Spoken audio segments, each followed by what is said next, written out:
So, hey everyone, this is me, Parv Gupta. I am a second year MBBS student at JIMS Greater Noida, and today I am going to discuss the topic of autocoids, in which I am discussing histamines and antihistaminics. So, first of all, what is an autocoid? तो autocoid बना है दो शब्दों से, which is autos, that is self, and ecos, which means healing substance और remedy. तो जो autocoids होते हैं वो होते हैं diverse substances जो कि cells के बहुत सारे variety of cells produce करते हैं. इन ऑटोकॉइड्स की इंटेंस बायोलॉजिकल एक्टिविटी होती है और ये जहाँ पे प्रोड्यूस हो रहे हैं वहाँ पर ये लोकली एक्ट करते हैं, इसलिए इनका नाम रखा गया है लोकल हॉर्मोन्स. नाउ ऑटोकॉइड्स कहाँ कहाँ इन्वॉल्व होते हैं? अगर कोई इंजरी है या कोई इम्यूनोलॉजिक रिएक्शन हुआ है तो वहाँ पे ऑटोकॉइड्स रिएक्शन करवाते हैं. नेक्स्ट, ये एक्ट करते हैं as transmitters and modulators in nervous system. जो लाइक हिस्टामिन हो गया, सेरोटोनिन हो गया, तो they act as the neurotransmitters also. And जो ड्रग्स हैं, लाइक जो हम ड्रग्स लेते हैं, वो क्या करते हैं, वो इन ऑटोकॉइड्स के एक्शन और मेटाबॉलिज्म को मॉडिफाई भी कर सकते हैं. Now coming on to the examples of the classical ऑटोकॉइड्स.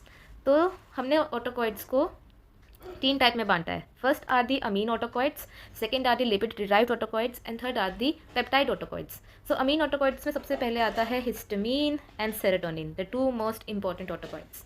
Lipid derive में हमारे पास आते हैं prostaglandins, leukotrienes and platelet activating factor. And third, peptide autacoids में हमारे पास आते हैं plasma kinins, in which there are bradykinin and kallidin and angiotensin.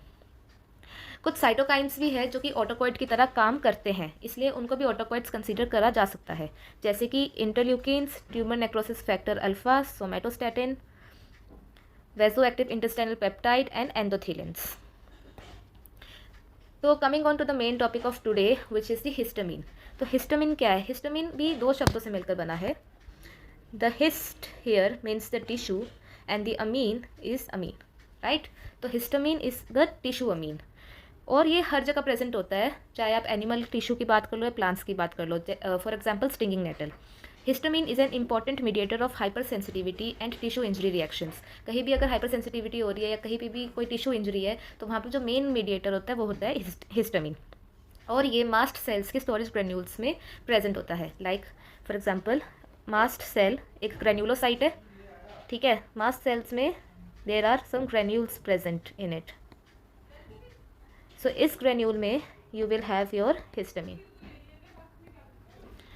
Now examples of tissues जो कि है रिच इन हिस्टामिन, वो है skin, gastric and intestinal mucosa, lungs, liver and placenta. कुछ हिस्टामिन लाइक ऐसा नहीं है कि हिस्टामिन सिर्फ मास्ट सेल ही प्रोड्यूस करता है. Histamine can be produced by non mast cells also.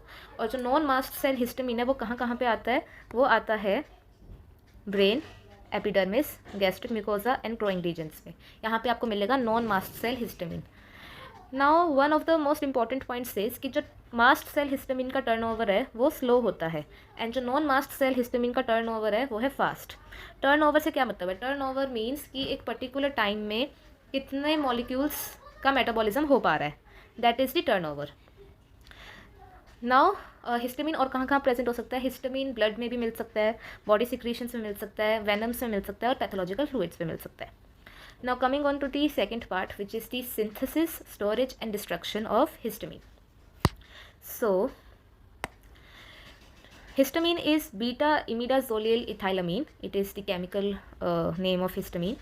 और ये locally synthesize किया जाता है from the amino acid histidine. ये degrade हो जाता है by oxidation and methylation. Now histamine is a positive molecule, right. So अब इसको बांध के रखने के लिए हमें एक नेगेटिव मॉलिक्यूल चाहिए होगा. तो जो मास्ट सेल्स में इंट्रासेल्युलर ग्रेन्यूल्स होते हैं वहाँ पर एक एसिडिक प्रोटीन होता है which is the heparin and it is a negative molecule. So it binds the histamine inside it. और जब ग्रेन्यूल्स का एक्सोसाइटोसिस होता है तो होता क्या है कि हिस्टामिन बाहर निकलता है और सोडियम आयंस ECF से अंदर चले जाते हैं इन एक्सचेंज फॉर हिस्टामिन, क्योंकि अंदर हिपैरिन है नेगेटिव, तो उसको बैलेंस आउट करने के लिए सोडियम चला जाता है. फॉर एग्जांपल जैसे ये तुम्हारा मास्ट सेल है, यहाँ पर ये ग्रेन्यूल्स है. अभी यहाँ पे you have histamine which is positive molecule and heparin which is negative molecule. अब इस ग्रेन्यूल का एक्सोसाइटोसिस हो रहा है, राइट. अब इसका जो एक्सोसाइटोसिस हुआ है इस ग्रेन्यूल का, तो हिस्टामिन तो बाहर आ गया बट अंदर हिपेरिन रह गया विच इज़ ऑलरेडी नेगेटिव, तो उसके लिए क्या होता है, सोडियम का इन्फ्लक्स होता है and then sodium binds with the heparin. ठीक है, नाउ जब इंट्रासेल्युलर CAMP इंक्रीज होता है तो उससे हिस्टामिन रिलीज इनहिबिट होता है, और जो इंट्रासेल्युलर CAMP है वो कैसे इंक्रीज हो रहा है, by beta adrenergic agonist and methyl xanthines। Histamine जो है वो ओरली इनएक्टिव रहता है, इट इज़ इनएक्टिव ओरली, क्योंकि जो लीवर है वो सारे हिस्टामिन को डिग्रेड कर देता है जब वो इंटेस्टाइन में पहुंचता है। Now coming on to the histamine receptors, तो हिस्टामिन रिसेप्टर्स 4 टाइप्स में डिस्ट्रीब्यूटेड है, H1, H2, H3 and H4। तो जो 1966 की बात है, तो 1966 में जितने भी अवेलेबल एंटीहिस्टामिनिक्स थे, जितने भी अवेलेबल एंटीहिस्टामिनिक्स 1966 में H1 रिसेप्टर्स को ब्लॉक, हिस्टामिन रिसेप्टर्स मैंने बताया 4 टाइप के होते हैं, तो 1966 में जितने भी अवेलेबल एंटीहिस्टामिनिक्स थे वो जितने भी रिसेप्टर्स को ब्लॉक कर सकते थे उन सबको हमने H1 में क्लासीफाई कर दिया। फिर क्या हुआ, सर जेम्स ब्लैक आए, उन्होंने ना एक फर्स्ट H2 ब्लॉकर बनाया, बुरीमेमाइड, ठीक है, जिसकी वजह से H2 का डिस्कवरी हुई। वो ऐसे पहले साइंटिस्ट थे जिन्होंने H2 रिसेप्टर के लिए एक ब्लॉकर बनाया। जब तक ये ब्लॉकर नहीं बना था उससे पहले किसी को नहीं पता था कि H2 भी एक रिसेप्टर होता है, तब सिर्फ एक टाइप ऑफ रिसेप्टर था विच इज़ H1, और only H1 and H2 are clinically relevant. Then बाद में आया H3 is mainly an autoreceptor जो कि हिस्टामिन रिलीज को कंट्रोल करता है ब्रेन के न्यूरॉन्स से, जो भी ब्रेन के न्यूरॉन्स हिस्टामिन का रिलीज़ कर रहे हैं वो कंट्रोल H3 करता है। कुछ H3 एगोनिस्ट और एंटागोनिस्ट प्रोड्यूस किए गए हैं, बट उसका कोई रेलिवेंट क्लिनिकल एप्लीकेशन अभी तक हमें नहीं पता चला है। Now coming on to the H4 receptor, तो H4 की H3 रिसेप्टर से एक कंसिडरेबल सिमिलैरिटी है और वो H3 के लाइगेंड्स को काफ़ी अच्छे से बाइंड भी करता है। एक ड्रग है विच इज़ 4-मिथाइल हिस्टामिन, ये एक पहले H2 एगोनिस्ट हुआ करता था। H2 एगोनिस्ट मतलब ये H2 के एक्शन को बहुत ज़्यादा एनहेंस करता था, बट अब ये एक H4 एगोनिस्ट माना जाता है क्योंकि 4-मिथाइल हिस्टामिन का H4 के साथ ज़्यादा हायर एफिनिटी और सेलेक्टिविटी है देन दी H2 रिसेप्टर। देन जो इयोसिनोफिल्स है, मास्ट सेल्स हैं, बेसोफिल्स हैं, ये सारे प्राइमरी सेल्स हैं जो कि H4 रिसेप्टर्स को एक्सप्रेस करते हैं। जब H4 का एक्टिवेशन होता है तो उससे क्या होता है, इन सेल्स का कीमोटैक्सिस एनहांस हो जाता है। H4 एलर्जिक इन्फ्लेमेशन में भी काम में आता है। कुछ H4 antagonists allergic inflammatory conditions में भी यूज़ किए जा सकते हैं लाइक राइनाइटिस एंड एस्थमा, और H4 इंटेस्टाइन एंड ब्रेन में भी पाया जाता है। तो ये कुछ 5 पॉइंट्स है, फैक्चुअल पॉइंट्स जो कि आपको पता होने चाहिए। Now we will discuss about the जो रिसेप्टर्स है उनका क्या क्या मेन एक्शंस है एक शॉर्ट समरी में। आगे मैंने एक्सप्लेन करा है हर पार्ट का अपना अपना क्या एक्शन है, बट यहाँ पे एक शॉर्ट समरी में आपको देती हूँ। पहले जो H1 रिसेप्टर है वो प्रेजेंट है जैसे स्मूथ मसल में, intestinal smooth muscle, airway, uterus, ठीक है, वहाँ पर जब H1 रिसेप्टर पे हिस्टामिन बाइंड करेगा तो वो स्मूथ मसल का कॉन्ट्रैक्शन करवाएगा। ब्लड वेसल्स में जो कि स्मॉलर ब्लड वेसल्स है like the arterioles, venules, capillaries, उसमें क्या होगा कि वो EDRF के थ्रू जो है एंडोथेलियम डिपेंडेंट रिलीज फैक्टर, उसके थ्रू ये नाइट्रिक ऑक्साइड एंड प्रोस्टाग्लैंडिन्स का रिलीज़ करवाएगा, जिससे वेसोडाइलेटेशन होगा। वेसोडाइलेटेशन की वजह से गैप जंक्शंस वाइडन कर जाएंगे और कैपिलरी की परमेबिलिटी इंक्रीज हो जाएगी। जो कि लार्जर वेसल्स है like the arteries and veins, वहाँ पे जो स्मूथ मसल है वहाँ पे जो H1 है उस पर जब हिस्टामिन बाइंड करेगा तो वो वेसो कंस्ट्रिक्शन करवाएगा। तो ये डिफरेंस पता होना चाहिए। स्मॉलर ब्लड वेसल्स में नाइट्रिक ऑक्साइड के थ्रू वेसोडाइलेटेशन होता है, बट जब आर्टरीज और वेन्स जो लार्जर वेसल्स हैं उसके स्मूथ मसल्स पे H1 जब काम करते हैं तो वो वेसो कंस्ट्रिक्शन करवाते हैं। एफरेंट नर्व एंडिंग्स पे ये स्टिमुलेशन करवाते हैं, गैंग्लियोनिक सेल में भी स्टिमुलेशन करवाते हैं, एड्रिनल मेडुला में ये कैटेकोलामाइंस का रिलीज़ करवाते हैं, और पोस्ट साइनेप्टिक ब्रेन में ये इम्पल्स जनरेट करवाते हैं। देन कम्स दी H2, तो H2 मोस्टली गैस्ट्रिक ग्लैंड्स पे प्रेजेंट होता है और वह गैस्ट्रिक ग्लैंड्स में एसिड का सिक्रीशन करवाता है। एसिड, पेप्सिन, जो भी गैस्ट्रिक जूस है उसका सिक्रीशन H2 करवाता है। ब्लड वेसल में जो स्मूथ मसल्स है H2 उनको रिलैक्स करवाता है एंड डायलेटेशन करवाता है।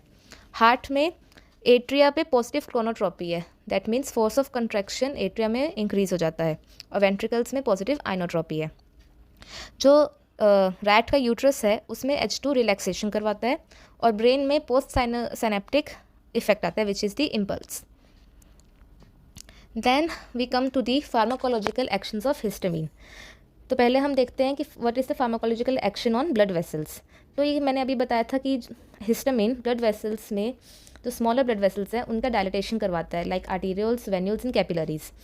ये क्रेनियल वेसल्स का भी डायलिटेशन करवाता है, जिसकी वजह से पल्सेटाइल हेडेक होता है। जो वैसे डायलेशन हो रहा है हिस्टामिन का, it is mainly through the H1 component, ठीक है, but indirectly it is mediated through the endothelium dependent relaxing factor release, ठीक है। जो वैसे डायलेशन हो रहा है हिस्टामिन का वो H1 कॉम्पोनेंट से हो रहा है इनडायरेक्टली, बट मेनली जो हो रहा है वो हो रहा है through the endothelium dependent relaxing factor, that is nitric oxide, ठीक है। जो H2 रिसेप्टर्स हैं वो वैसोडाइलेशन करवाते हैं directly on the vascular smooth muscle, लेकिन जो लार्ज आर्टरीज एंड वेन्स है उस पर हिस्टामिन आपका कंस्ट्रिक्शन करवाता है थ्रू दी H1 रिसेप्टर, और उसकी वजह से H1 कैपिलरी उसकी वजह से कैपिलरी परमेबिलिटी भी इंक्रीज़ हो जाती है क्योंकि कॉन्ट्रैक्शन हो रहा है।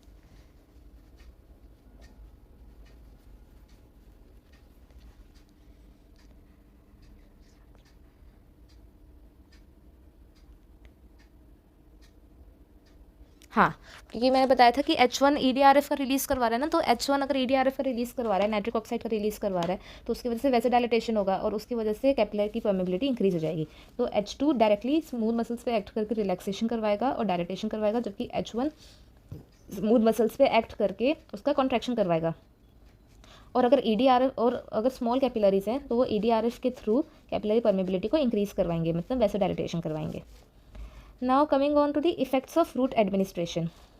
तो अगर हिस्टामिन को आप इंट्राडर्मली इंजेक्ट करते हो तो एक ट्रिपल रिस्पॉन्स एलिसिट होता है, जिसपे एक आता है red spot due to intense capillary dilatation, एक व्हील आती है due to exudation of fluid from small blood vessels. अब क्योंकि कैपिलरीज डायलेट कर गई हैं और परमेबिलिटी इंक्रीज़ हो गई है, तो जो भी प्लाज्मा है, प्लाज्मा टिश्यू फ्लूइड है, वो सारा बाहर की तरफ आएगा एक्स्ट्रा सेलुलर एनवायरनमेंट में, ठीक है।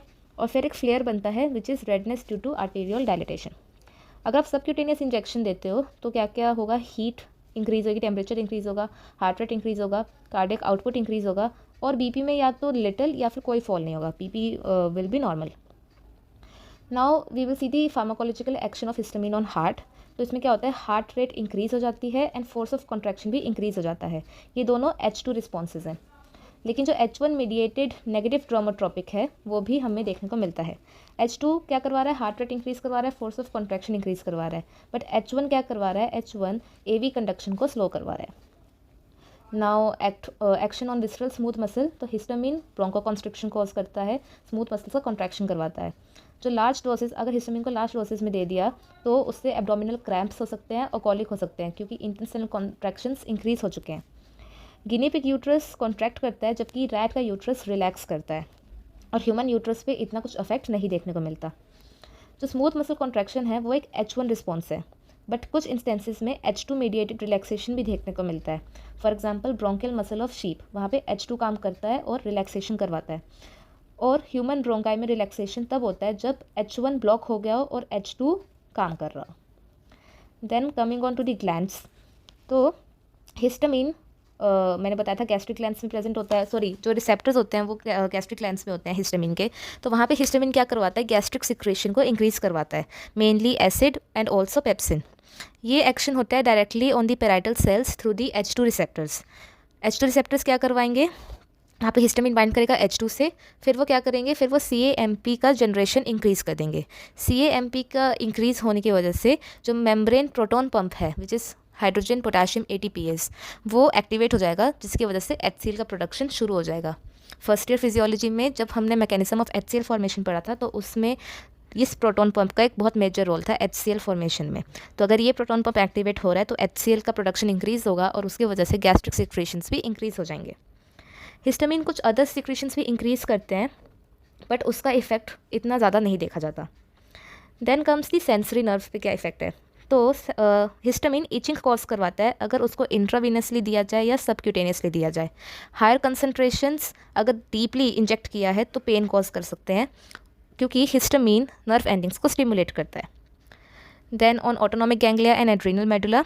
तो हिस्टामिन क्या करता है, गैंग्लिया को स्टिमुलेट करता है और एड्रेनालिन का रिलीज़ करवाता है, जिसकी वजह से बीपी में सेकेंडरी राइज हो सकता है। मतलब डायरेक्ट राइज नहीं होगा, secondary rise means the indirect rise. Then comes the central nervous system पे क्या इफेक्ट है, हिस्टामीन ब्लड ब्रेन बैरियर को क्रॉस नहीं कर सकता है, इसलिए आईवी इंजेक्शन देने पर, लाइक इंट्रावीनस इंजेक्शन देने पर कोई भी सेंट्रल नर्वस इफेक्ट नहीं दिखेगा। बट अगर आपने इंट्रा सेरिब्रोवेंट्रिकुलर एडमिनिस्ट्रेशन दिया है, फॉर एग्जांपल आपने जो हिस्टामीन है वो वेंट्रिकल ऑफ ब्रेन में डायरेक्टली इंजेक्ट कर दिया है सीएसएफ में, तो सीएसएफ तो ब्लड ब्रेन बैरियर को क्रॉस कर लेगा, तो उसकी वजह से क्या क्या हो सकता है, बीपी राइज हो सकता है, कार्डियक स्टिमुलेशन हो सकता है, बिहेवियरल अराउजल हो सकता है, hypothermia means decrease in body temperature, vomiting हो सकती है, और एडीएच का रिलीज हो सकता है। ADH is the antidiuretic hormone. Then coming to the pathophysiological roles of histamine. अभी तक हमने देखा फार्माकोलॉजिकल एक्शंस कि वो क्या क्या काम करवा सकता है अगर उसको दिया गया तो, बट अब हम देखेंगे कि हिस्टामिन का नॉर्मली बॉडी में क्या रोल है, फिजियोलॉजिकल रोल या पैथोलॉजिकल रोल। तो फर्स्ट रोल है गैस्ट्रिक सिक्रेशन, जो कि हिस्टामिन का एक डोमिनेंट फिजियोलॉजिकल रोल है। जो नॉन मास्ट सेल हिस्टामिन है वो कि गैस्ट्रिक म्यूकोजा में मिलता है इन दी एंटेरोक्रोमाफिन लाइक सेल्स, ठीक है, जो कि पैराइटल सेल्स के पास लोकेटेड होते हैं, ठीक है। दिस हिस्टामिन का हाई टर्नओवर रेट होता है, जैसे आपको पता है parietal cells produce HCl, but parietal cells के पास होते हैं एंटेरोक्रोमाफिन लाइक सेल्स। वो जो एंटेरोक्रोमाफिन लाइक सेल्स हैं वो non mast cell histamine produce करते हैं, और इस हिस्टामिन का हाई टर्नओवर रेट है। ये वाला हिस्टामिन लोकली रिलीज होता है under the influence of these stimuli, like अगर फीडिंग हो रही है, वेगल स्टिमुलेशन हो रहा है, कोलिनर्जिक ड्रग्स दिए गए हैं, या गैस्ट्रिन का रिलीज़ है, तो इन स्टिमुलाई के इन्फ्लुएंस में ये सेल्स एक्टिवेट हो जाते हैं और हिस्टामिन को रिलीज़ करते हैं। जब हिस्टामिन रिलीज़ होगा वो H2 रिसेप्टर्स से बाइंड करेगा और जो प्रोटॉन पंप है, हाइड्रोजन पोटेशियम ATPase पंप, उसको एक्टिवेट कर देगा, जिससे कि HCl का प्रोडक्शन इंक्रीज़ हो जाएगा। अगर आप H2 ब्लॉकर्स देते हैं तो उससे एसिड सिक्रीशन सप्रेस हो जाएगा, ठीक है, क्योंकि आपने H2 को तो ब्लॉक कर दिया, तो histamine can not bind to the H2 receptors, तो उस वजह से एसिड सिक्रीशन सप्रेस हो जाएगा। ऑल्सो जो H2 ब्लॉकर्स हैं वो एसिटाइलकोलिन एंड गैस्ट्रिन के रिस्पॉन्स को भी डिमिनिश कर देता है। हिस्टामिन, एसिटाइलकोलिन एंड गैस्ट्रिन ये तीनों एक साथ काम करते हैं and they produce a synergistic action, that is ये एक दूसरे की एक्शन को एम्पलीफाई करते हैं। ये तीनों के तीनों सेम प्रोटॉन पंप को एक्टिवेट करते हैं, which is the hydrogen potassium ATPase pump in the parietal cell membrane, but ये सब अपने अपने रिसेप्टर्स पे काम करते हैं और सिनर्जिस्टिक एक्शन प्रोड्यूस करते हैं, जिसमें से हिस्टामिन का सबसे मेन डोमिनेंट रोल होता है। Then coming on to the allergic phenomena, तो जो हाइपर सेंसिटिविटी का मीडिएटर है, हमने बताया था शुरू में कि हाइपर सेंसिटिविटी का मीडिएटर है हिस्टामिन। तो जो पहला हिस्टामिन है वो एक मेजर मीडिएटर है, ये मास्ट सेल्स से भी रिलीज़ होता है जब एक एंटीजन एंटीबॉडी रिएक्शन होता है उनके सरफेस पे, and mostly it is mediated by IgE antibodies. Histamine क्या क्या कॉज करवा सकता है, हिस्टामिन कॉज करवा सकता है यूर्टिकेरिया, एंजियो एडिमा कॉज कर सकता है, ब्रोंको कंस्ट्रिक्शन कॉज कर सकता है, and anaphylactic shock, which is the immediate type of hypersensitivity. तो इसको ट्रीट करने के लिए हम H1 एंटागोनिस्ट दे सकते हैं, बट H1 एंटागोनिस्ट अस्थमा और एनाफाइलैक्टिक फॉल इन PP, जो एनाफाइलैक्टिक शॉक है, उसमें इतना ज़्यादा काम नहीं करता है। अस्थमा और एनाफाइलैक्टिक शॉक के लिए हम देते हैं leukotrienes and plasma activating factor. Histamine is not involve in the delayed type of hypersensitivity reaction, क्योंकि delayed type of hypersensitivity reaction it is a cell mediated hypersensitivity, तो वहाँ पर histamine का कोई role नहीं है। Now as transmitter how histamine act, तो histamine acts like a afferent transmitter, ठीक है, और वो सेंसरी नर्व एंडिंग्स को स्टिमुलेट करता है, जिसकी वजह से इचिंग एंड पेन का सेंसेशन होता है। जो नॉन मास्ट सेल हिस्टामिन है वो ब्रेन में प्रेजेंट होता है, specially in the hypothalamus and mid brain, और ये इन्वॉल्व होता है वेकफुलनेस को मेंटेन करने के लिए। तो अगर आपने H1 एंटी हिस्टामिनिक दे दिया, which is the H1 blocker या एंटी हिस्टामिनिक H1 का, तो वो क्या करेगा, वो हिस्टामिन को बाइंड नहीं होने देगा H1 से, और उसकी वजह से वेकफुलनेस मेंटेन नहीं होगी और नींद आएगी। H1 एगोनिज्म क्या करता है, इट सप्रेसेस दी एपेटाइट। जब H1 agonism means H1 receptor की एक्शन को फुली एनहेंस करता है, तो जब H1 रिसेप्टर स्टिमुलेटेड है तो उससे आपका एपेटाइट सप्रेस होगा, भूख नहीं लगेगी। तो इसलिए भूख बढ़ाने के लिए हम देते हैं H1 एंटागोनिस्ट, ताकि H1 रिसेप्टर्स ब्लॉक हो जाए और एपेटाइट प्रमोट हो सके। हिस्टामिन ट्रांसमीटर की तरह पार्टिसिपेट करता है in regulating the body temperature, cardiovascular functions, thirst and other functions. ये जो सब रेगुलेट हो रहा है, ये हो रहा है through the H2 receptors which are post synaptic, and H3 receptors which are pre synaptic auto receptors and hetero receptors. Then comes the inflammation. मैंने बताया था हिस्टामिन मीडिएटर है इन्फ्लेमेशन का। वो क्या करवाता है, वो वैसोडाइलेशन करवाएगा ब्लड वेसल्स की, जिसकी वजह से गैप जंक्शंस वाइडन हो जाएंगे और जो टिश्यू फ्लूइड है वो बाहर एक्स्ट्रा सेलुलर एनवायरनमेंट में आ जाएगा। ऑल्सो ये मीडिएटर है ऑफ द एडहेशन प्रोसेस। ये क्या करवाता है, पी सेलेक्टेंट्स का एक्सप्रेशन करवाता है ऑन दी एंडोथेलियल सरफेस, ताकि ल्यूकोसाइट्स आके एंडोथेलियल सरफेस से बाइंड कर सके। Then it has role in tissue growth and repair and it has also role in headaches. अब आता है एक बीटा हिस्टीन। बीटा हिस्टीन है एक betahistine orally active molecule है and it is an H1 selective histamine analogue. It is used to control vertigo in patients with Meniere's disease. It causes vasodilatation in internal ear and it is contraindicated in asthmatics and ulcer patients. तो ये एक factual चीज़ है जो कि आपको याद करनी पड़ेंगी. Now comes the histamine releasers. तो कुछ मैकेनिकल, केमिकल या इम्यूनोलॉजिकल स्टिमुलाई है जो कि हिस्टामिन का रिलीज़ करवाते हैं from the mast cells. For example, अगर कोई टिश्यू डैमेज हो गया which is a mechanical stimuli like trauma, stings, envenoms, proteolytic enzymes, phospholipase A, तो हिस्टामिन वहाँ पे रिलीज़ होगा क्योंकि इन्फ्लेमेशन प्रोड्यूस करनी है. देन अगर कोई एंटीजन एंटीबॉडी रिएक्शन हो रहा है, यानी कि immunological reaction, hyper sensitivity, type 1 reaction, तो वहाँ पर हिस्टामिन रिलीज़ होगा. कुछ अगर पॉलीमर्स का यूज़ है लाइक डेक्स्ट्रन, पॉलीविनाइल पायरोलिडोन, वो भी हिस्टामिन का रिलीज़ करवाते हैं. कुछ basic drugs like tubocurarine, morphine, atropine, pentamidine, vancomycin and antihistaminics, ये क्या करते हैं, ये हिस्टामिन का रिलीज़ करवाते हैं by displacing it from the binding site. Basically जो हिस्टामिन है वो इम्यूनोलॉजिकल रिएक्शन से निकलता है मोस्टली जो हिस्टामिन है, बट ये बेसिक ड्रग्स कैसे हिस्टामिन को रिलीज़ करवा रहे हैं, by displacing them from their binding site. जो इस मेथड से जो रिलीज़ हो रहा है वो ना तो एक्सोसाइटोटिक रिलीज़ है और ना ही इस प्रोसेस में कैल्शियम की रिक्वायरमेंट होती है. So that's all for the part 1 of this session. Part 2 में I will talk about the H1 antagonists, H2 antagonists and the drugs involved. Thank you.